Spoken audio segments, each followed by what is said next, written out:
What is actually worth doing in life? The Buddha's criterion.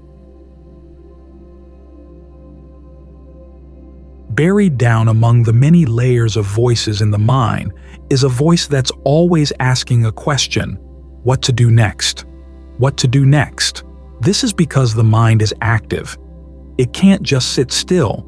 It keeps moving, planning this, planning that, trying to decide, when it realizes it has a choice, what the better choice might be. And that's the part of the mind we have to train, which is why insight is a judgment call as to what's worth doing.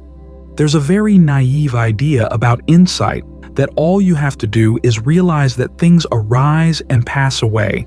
Things are made out of fabrications, and that's enough to let go of any attachment you might have to them. But that's like thinking that when there's a sexually arousing picture on your computer screen and you know that it's pixels, then somehow knowing that it's pixels would be enough to say, okay, I'm not going to be aroused by it. It doesn't work that way. The mind can know that things are put together and yet still go for them because it thinks it's worth the effort. That's part of the dialogue in the mind we've got to train. Or to make another comparison, you know that food is impermanent, your stomach is impermanent, but that's not enough to make you decide you're going to stop eating. The needs of the body, the needs of the mind, force you to keep on eating. You've got to look into what creates those needs. This is why we have to get the mind still, to see these processes in action and to see the pattern of cause and effect that underlies them. When you go for a particular idea, a particular way of thinking, or a particular world of thinking, you want to be able to ask yourself, is this really worth it? If the mind is hungry, it'll say yes, yes, yes to almost anything. So we give it concentration as better food, something better to nourish it. Find some place, such as the breath, where you can stay with a sense of well-being. And when the question is, what to do next? What to do next? The answer is always, at least for the time being, just stay right here, stay right here, stay right here. In the beginning, this requires some adjustment. That's why in the first jhana, there's directed thought and evaluation.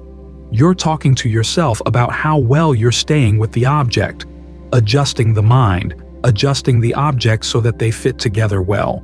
You hover around both the mind and the object. When you feel that the object is good enough, you can just be with the object. Just be with the breath. It gives you something to rest with. When you can have that answer, just nothing new, just stay right where you are, that's restful. As the Buddha said, there's no happiness, there's no pleasure other than stillness, other than peace. This is what he means. If the mind can stay with something for a while and doesn't feel the need or desire to keep moving on to something else, then it can be happy. Of course, this is not perfect happiness, but it's more restful than jumping around all the time. The mind can get a sense of pleasure and well-being from being here. Then, when the temptation arises to go to something else, you have the breath as something better to fall back on. You can say, I'm not all that hungry. I don't need something else. I've got some pleasure right here. Why should I go for something that I know has drawbacks? And this is where you want to look at the drawbacks. Poison your fantasies. We talked this afternoon about poisoning the fantasy. If you have a fantasy about something, you can remember that there's got to be a downside to it someplace. Look for it. This is why we have the contemplation of the parts of the body. Someone may look beautiful, but would they look beautiful if you turn them inside out? No. When you're with somebody like that, the skin is just between you and their internal organs. It's just a very thin skin. Is that where you want to be? Just a millimeter or two from the contents of the stomach? Think about the downside of that. And then you can think about the emotional downside of getting involved with somebody else, getting into a relationship with someone who has family and friends and unexpected baggage, or the downside of whatever it is that you're greedy for, or lustful for, or angry about. If you're enjoying your anger, Learn to see the downside of the things that make you enjoy the anger. Ajahn Lee has a great example of poisoning his fantasy. When he was a young monk, there came a period when he was thinking about disrobing. So one night he went into the hollow of the Chedi there at Wat Sa Pathum in Bangkok, where he was staying. He said to himself, okay, what would it be like if I actually disrobed? And in the beginning, the fantasy is way out of reality. Here he is, a son of a farmer, and he imagines himself getting married to the daughter of a nobleman. But then reality hits him. Daughters of noblemen aren't very strong. The kind of life that he would live requires a strong wife. Well, she gets sick after having a kid and dies. He then has to hire a wet nurse for the kid and ends up marrying the wet nurse. Then she has a kid of her own and starts playing favorites, and things just keep getting worse and worse and worse. He poisoned his fantasy with a touch of reality. By the time he was done with it, he was feeling a lot less inclined to disrobe because he realized that there was going to be a horrible downside to disrobing. He was going to be trapped. In fact, the fantasy is so real that many people have read Ajahn Lee's autobiography and thought that he actually did disrobe and marry the woman. The lesson here is that reality bites. The fantasy paints one side of things, but reality can come in and show a totally different side. This is why Ajahn Lee says that when you look at something, then if you're attracted to it, look for the bad side. If you find it repulsive, look for the good side. Be a person with two eyes, not just one. What he's doing here is giving you some new lines for the dialogue in your mind about what's worth doing, what's not worth doing, so that you can change your value judgments and change the outcome of the discussion and make a different judgment call. Otherwise, we can see that things arise and pass away, but with some of them we say, well, at least when they arise and pass away, they're pleasant. And there's not that much effort that goes into having that pleasure. When it goes, it's not all that bad. So I think it's worth it. This is where the insight into fabrication makes a difference. When you can see that yes, there actually is an awful lot of effort that goes into maintaining a little skim of pleasure over the surface of something that's a lot more turbulent.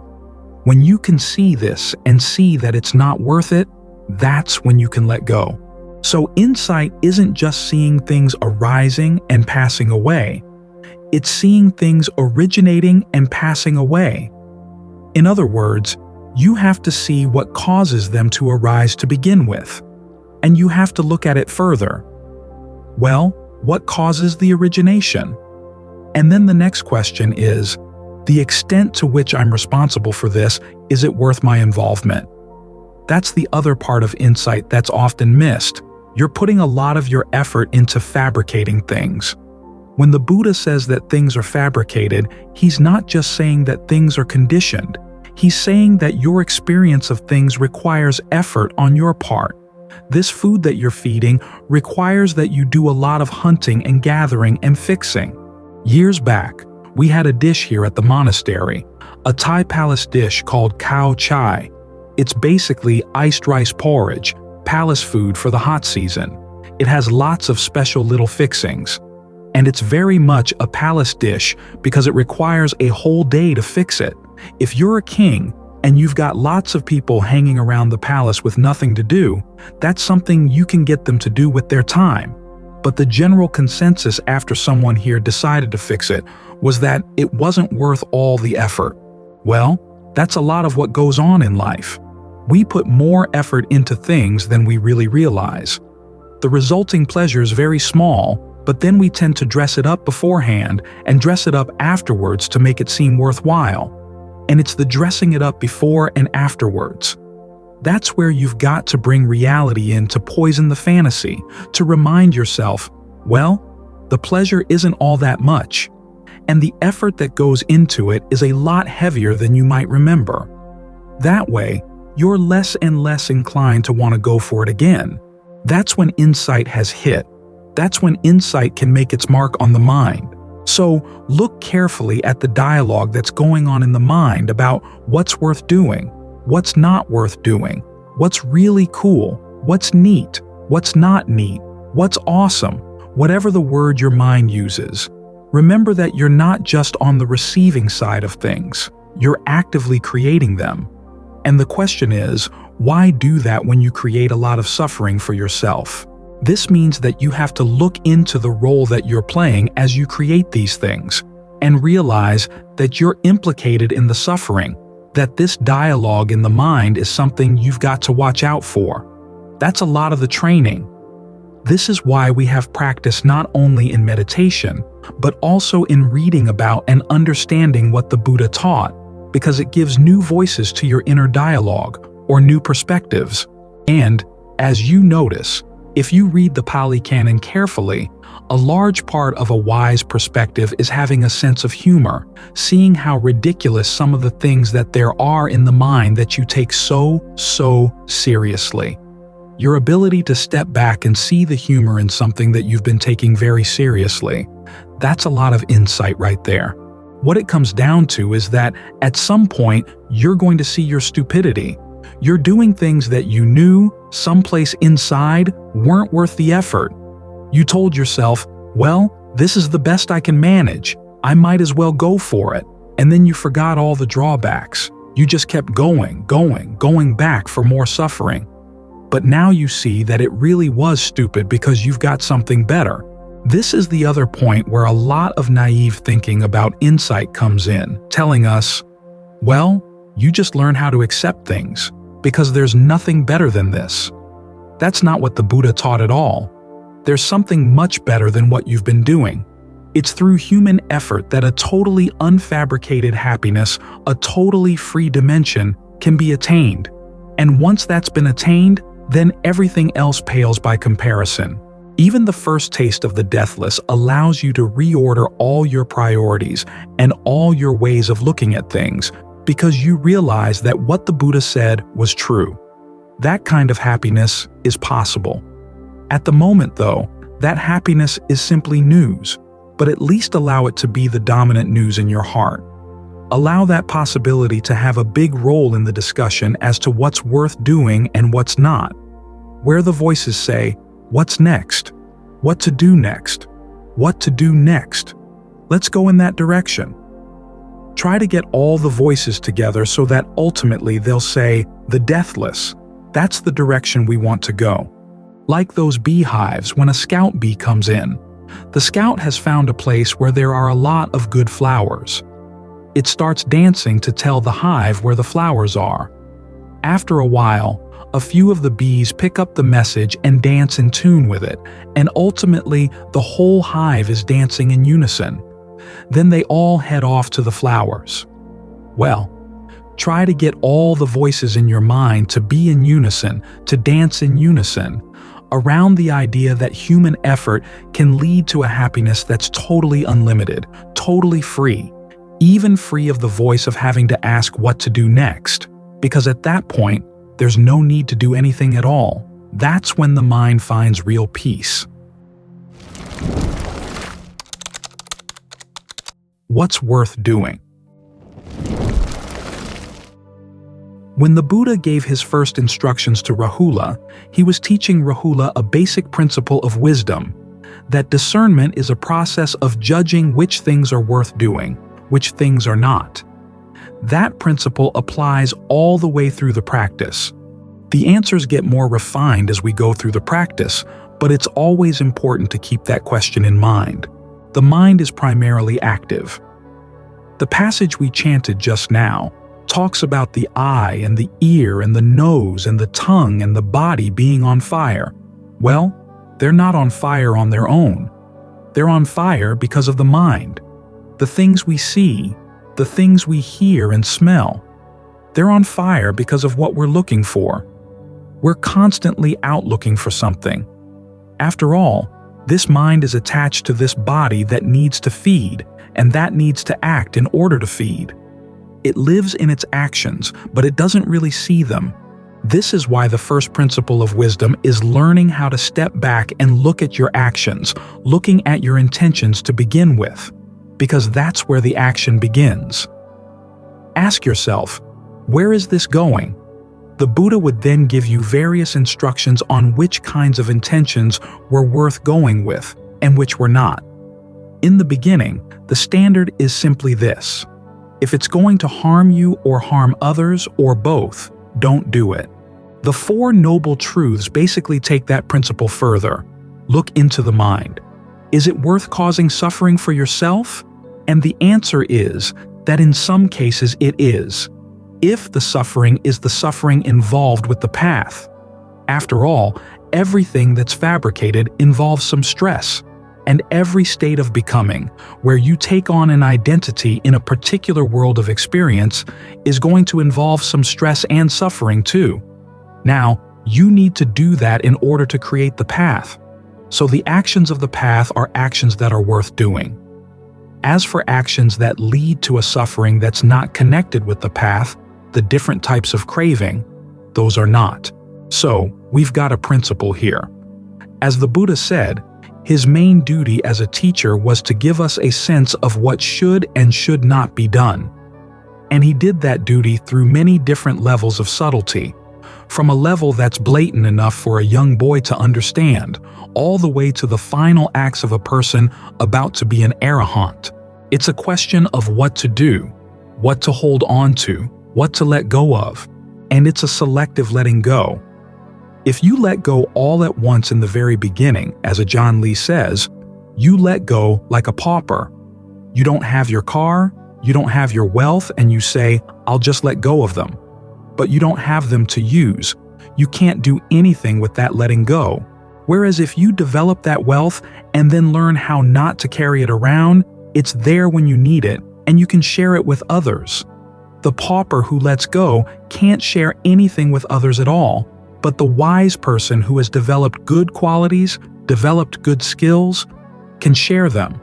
So the amount of stress and suffering that goes into following the path is really worth it. Just make sure you don't get waylaid, particularly with sensuality. There are 4 kinds of clinging: clinging to sensuality, to habits and practices, to views, and to ideas of the self. Of the 4, 3 of them actually have a role to play in the path. Sensuality is the one that doesn't. Sensuality, of course, is the mind's fascination with thinking about sensual pleasures.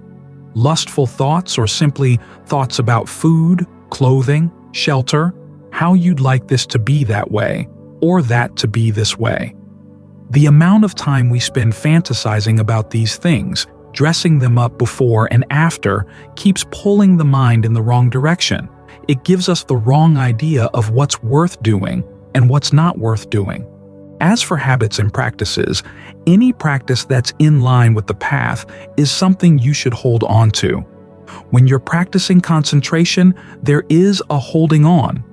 I read a book a while back, written by a monk, saying that because the effort in concentration requires that you be dedicated and have a strong sense of motivation to think about yourself in the future, benefiting from this, it all involves a sense of self.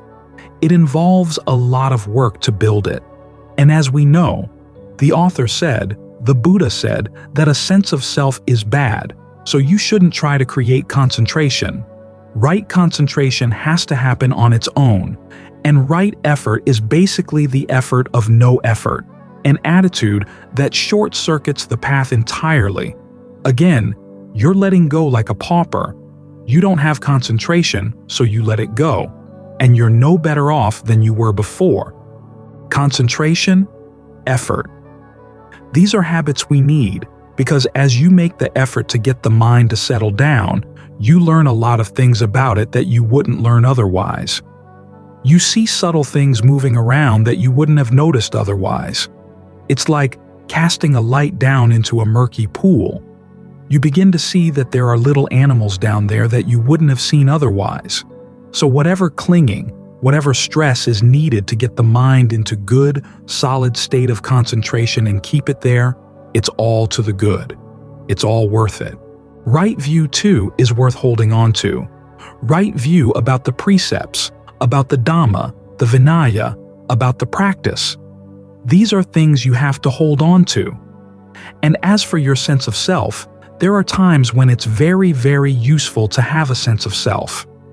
Because when you're developing the path, you need to be confident that you're capable of doing it and that you're going to benefit from it. Those are two kinds of self that you need to develop: the self that can produce the path and the self that will benefit from it. Otherwise, the mind won't be motivated to do any of the practices. Then, gradually, even those senses of self peel away as the different parts of the path get perfected. At stream entry, your virtue is perfected, and so you don't need any sense of yourself around your virtues. You don't exalt yourself over others. You don't create a sense of who you are around the precepts. They're just there. But there are still other parts of the path that you have to work on, which is why there is a lingering sense of self all the way up to the end of the path, because you still have to develop your concentration, you still have to develop your discernment. The work of developing does require a state of becoming. In Pali, this is obvious. Bhava is the word for becoming. Bhavana, the word for meditation, means developing. So as you meditate, you develop a state of becoming. You take on an identity, but you take it on when it's worth it. You let it go when it's done its duty. So, all the way through, you're making value judgments as to what's worth doing and what's not. The Four Noble Truths are value judgments. The three characteristics are used in the context of the Four Noble Truths to help you see clearly when you're doing something that's not really in your best interest, and then you can stop. You can let go. But as for the parts of the path that you still have to develop, you still need to have clinging, and even some conceit. Conceit in the sense that, I can do this. And you hold on to the path. Remember the image of the raft. You go across the river and you don't let go of the raft until you're on the other side. Which means that when you're doing concentration like this, you really do need to hold on to your object. You can't let the sense of comfort that arises lift you away. As the breath gets more and more subtle, you still have to stay with the sense of the body. Remember that your awareness of the body, even though it may seem still, is a kind of energy. Your awareness of the solidity and the warmth and the coolness of the body all get filtered through your sense of the breath energy. This is why, as the sense of comfort grows in the meditation, you should try to expand your awareness to fill the body and maintain that perception of breath. Because that's what keeps you in proper concentration, keeps you alert.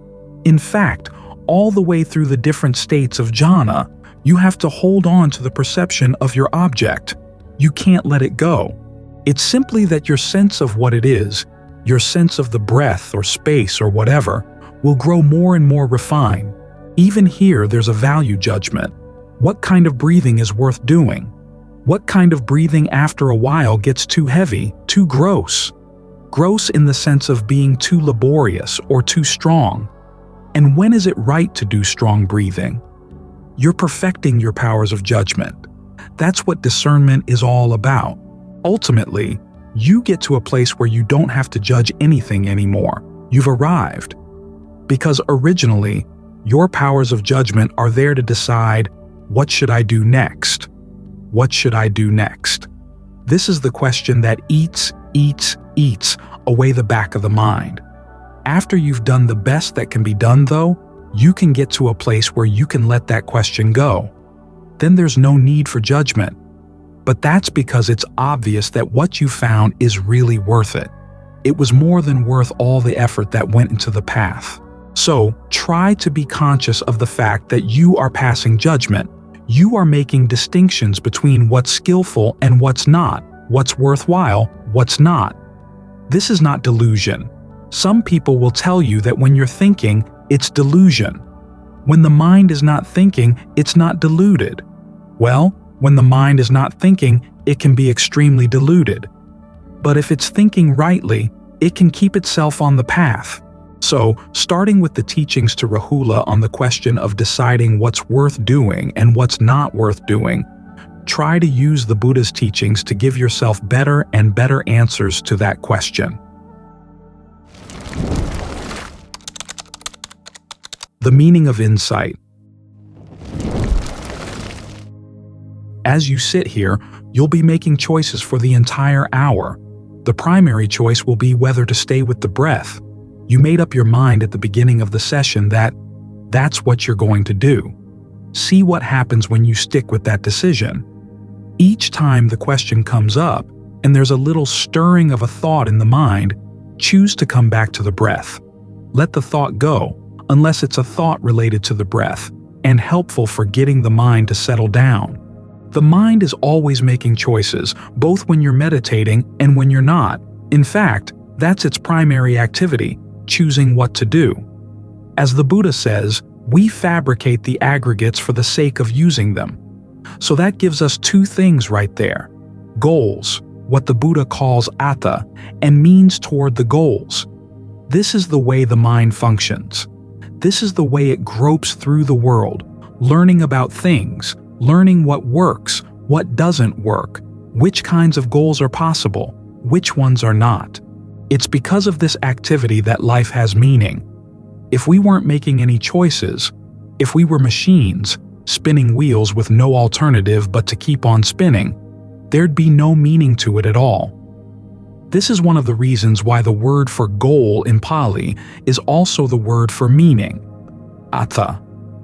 We look for meanings, instructions, or advice on what are good goals and on what's worth doing, what's not worth doing, for the sake of those goals. Think of the meaning of words.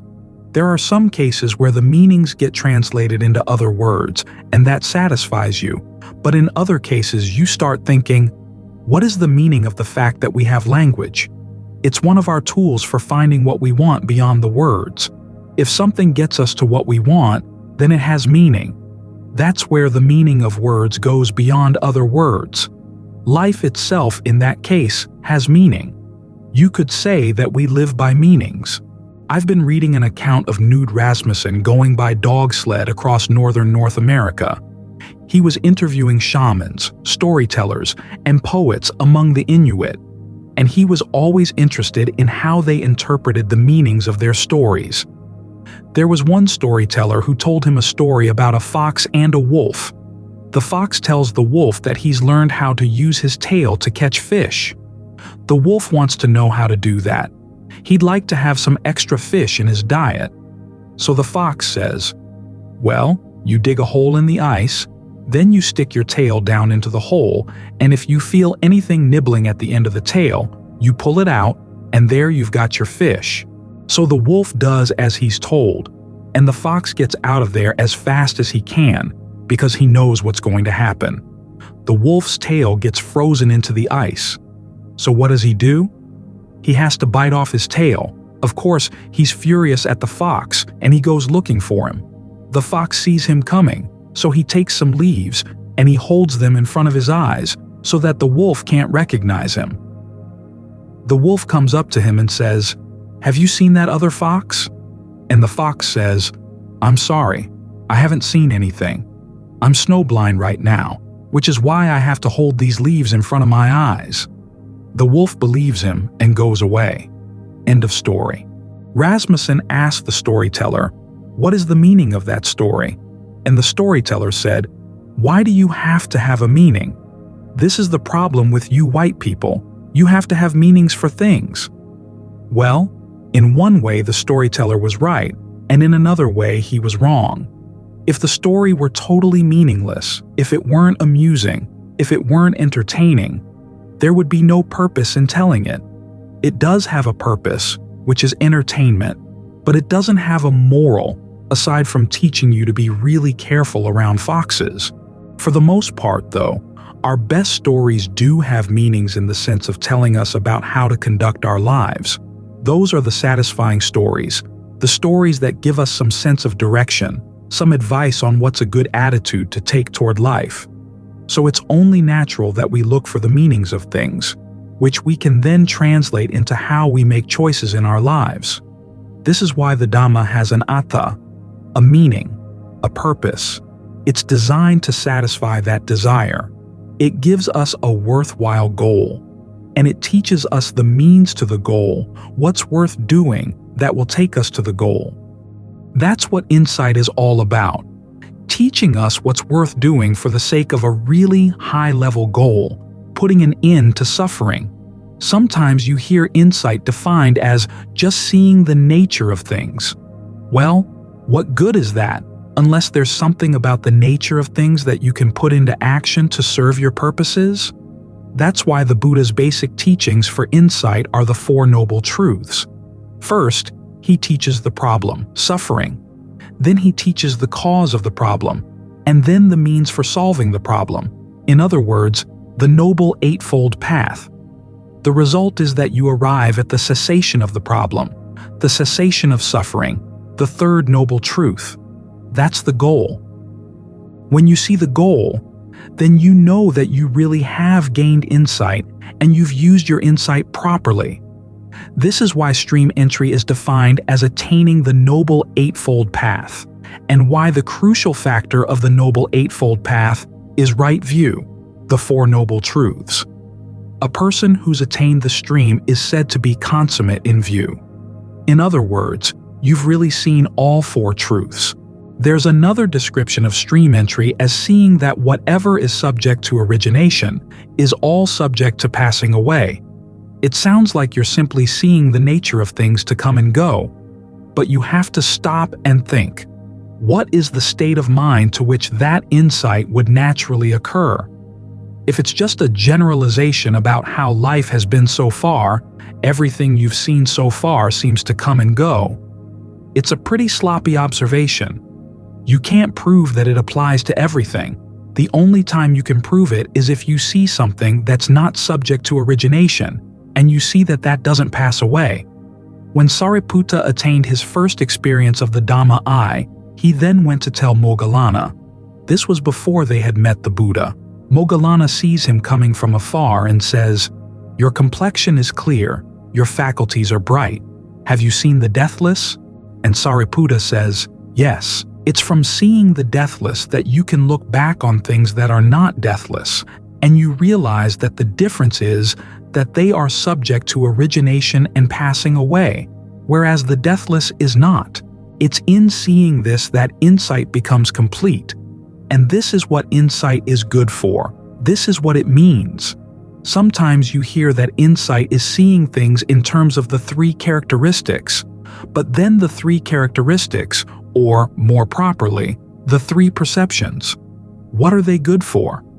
If you simply say, well, everything is impermanent, what does that tell you about what to do? You could take that observation and do all kinds of things with it. You could decide that nothing is worth striving for at all, so you might as well give up. In other words, that insight on its own can be used for very defeatist purposes. Or you could use it for hedonistic purposes, to justify going for whatever pleasure is within your reach while it lasts. Actually, you use these perceptions properly when you put them in the context of the Four Noble Truths, or more specifically in the context of the analysis the Buddha recommends for gaining escape from the forms of suffering included in the First Noble Truth. You see their origination, you see their passing away, you see their allure, and then you see their drawbacks. It's in the context of trying to see their drawbacks that you apply those three perceptions. You look to see the extent to which the things you cling to are inconstant, stressful, and not self, so that you can develop dispassion for them. That dispassion is going to be your escape to the deathless. Those observations have meaning only in the larger context of the meaning of the Dhamma, the goal of the Dhamma. It's Attha. This is why, when the Buddha described his awakening, he never mentioned the three characteristics or even the three perceptions. They're there implicitly in terms of the duties of the Four Noble Truths, under the insight into the drawbacks of the things to which you cling, the insight that's for the sake of developing dispassion. But the Buddha never explicitly mentions them. He's explicit about the Four Noble Truths, though.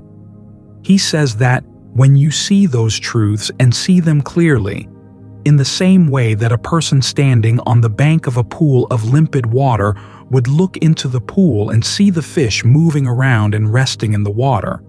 When you see all Four Noble Truths clearly in that way, That's when insight has shown what it's good for. That's what its atta is, its purpose is.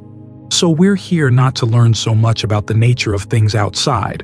We're here more to learn about the actions of the mind as it's making choices, and which choices are worth making to get to a goal that doesn't serve as a means to anything else. That's when we find something that really satisfies the heart and mind, something with intrinsic meaning. This meaning doesn't point to something else or serve a purpose for the sake of something else. It's the one thing for whose sake we do everything else. We all want true happiness. That's what we're groping around in the world for as we make our choices and then learn from them, or sometimes don't learn from them. The Buddha simply gives instructions on how to go about learning in the most effective way. So use appropriate attention, ask the right questions, look at your actions. Train the mind so that it can see its actions and their results really clearly. That's why we're here right now. The breath is here to train the mind. We train the mind for the sake of true happiness. These are all means to a goal, although you don't get to the goal by focusing on the goal or trying to clone the goal. You get there by paying attention to the means and doing them really carefully.